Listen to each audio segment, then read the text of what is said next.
coveiro do cemitério vive uma experiência muito estranha. Ele tem, numa ocasião, a percepção de que essas sepulturas, essas 13 sepulturas, emanavam gritos muito agoniados, reproduzindo um pouco o que eles teriam vivido no Joelma. Ainda falando de São Paulo, o Joelma é um dos casos muito famosos, né?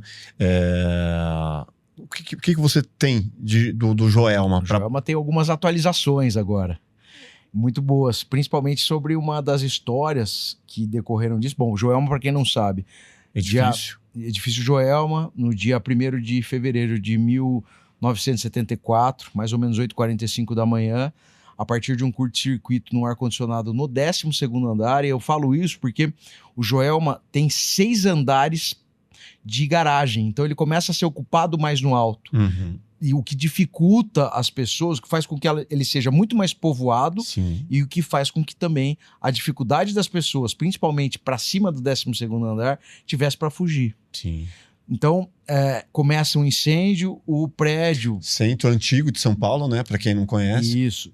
Há 2 anos, né, de 1974, houve o incêndio do Andraus, que também era um prédio emblemático, de vanguarda arquitetônica, que pegou fogo também de forma muito agressiva, inspirou o filme Inferno na Torre, um filme americano, que as imagens foram muito fortes, foi um dos maiores incêndios do mundo na época.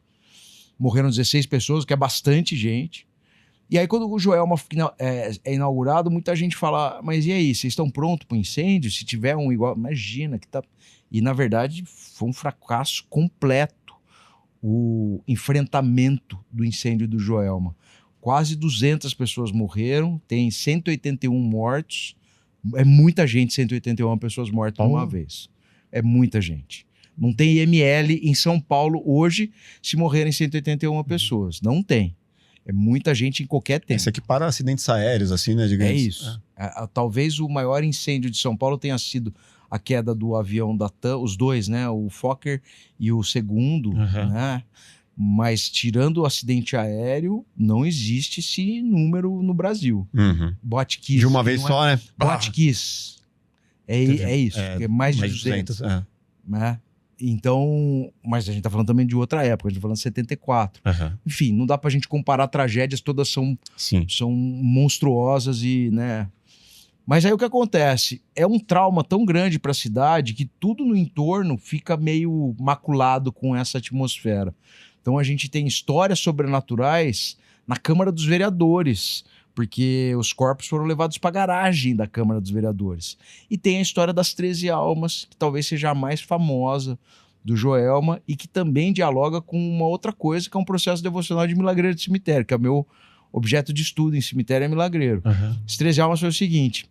13 pessoas, depois de um mês do incêndio, não foram reclamadas no IML, não foram reclamadas porque também não foram identificadas.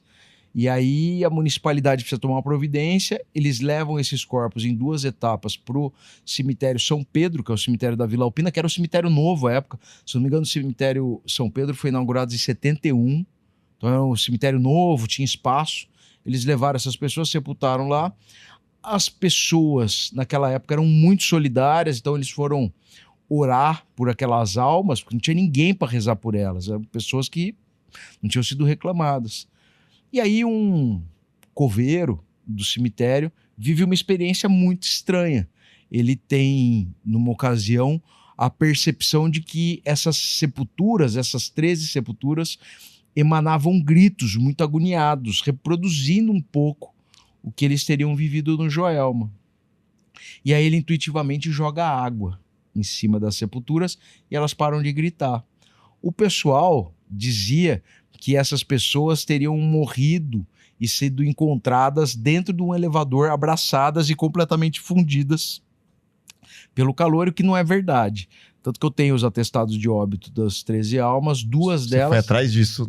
Fui. Caraca. 2 das pessoas que morreram no Joelma, na tragédia... 2 dessas vítimas que compõem as 13 almas do Joelma, nessas 13 sepulturas, morreram de politraumatismo. Provavelmente se jogaram do prédio e não morreram queimadas, carbonizadas. Então eles não morreram dentro do 13 pessoas, até porque quem já foi no edifício Joelma, que hoje mudou de nome, não falo porque eles mudaram, porque eles não querem ser lembrados.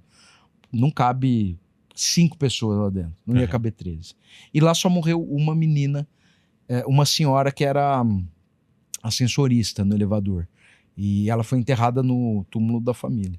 Então, o que aconteceu? A partir dessa história também, que acabou ganhando ares de lenda urbana, né?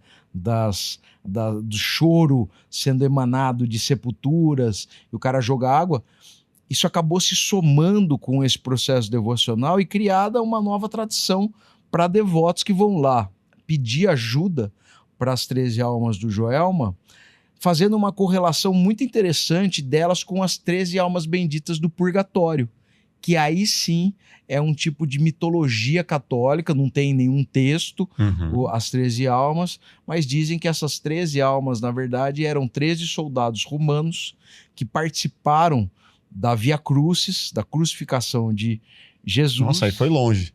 Mas a galera identifica isso. E aí eles se convertem depois da morte de Jesus. Eles participam daquilo e falam, meu Deus do céu, acabamos de matar o filho do homem.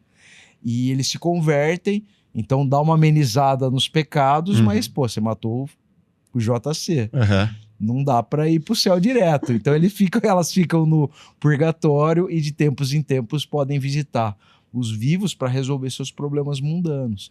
E tudo isso, cara, em São Paulo, entendeu? É isso que é legal. Aí virou um dos túmulos mais visitados do Brasil. Sem dúvida. Será que é o mais ou não?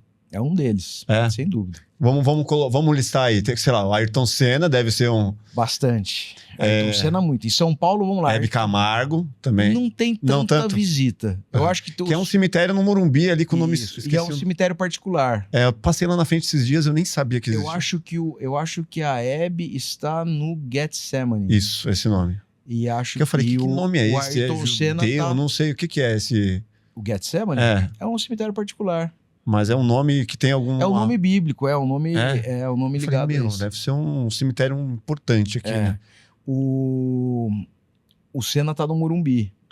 E é impressionante quando tem Fórmula 1. O que tem de estrangeiro visitando o Senna. E tem uma curiosidade do Senna, a família é evangélica, o Senna era evangélico, mas tem gente que fala que o Senna faz milagre. E eu até procurando... algumas pessoas, um cara que não é que é fã do Senna, tá? É devoto do Senna, me falou que o Senna ajudou ele a adquirir um carro, porque ele só tinha negativas do banco. Quando ele precisava muito do carro para trabalhar, ele é motorista, precisava muito de um carro. Ele tinha perdido o outro carro dele, precisava financiar um carro, não conseguia, estava sem emprego, não conseguia aprovação de financiamento, nada, até que ele pede pro Senna no túmulo. Puta, virou um santo. E consegue a partir disso. Cara, eu tenho esse e-mail, ele contando cada etapa, cada momento de angústia e o pedido de ajuda pro Senna, ele falando que o Senna... Porque é legal, eu já tinha escutado isso, mas a gente também tem que ter a responsabilidade de não... contar essas histórias assim, à torta e à direita, principalmente tem um cara que escreveu sobre isso, quer dizer, e eu sei que a família evangélica talvez não queira, não é um tipo de acontecimento que dialogue com o que eles acreditam e professam.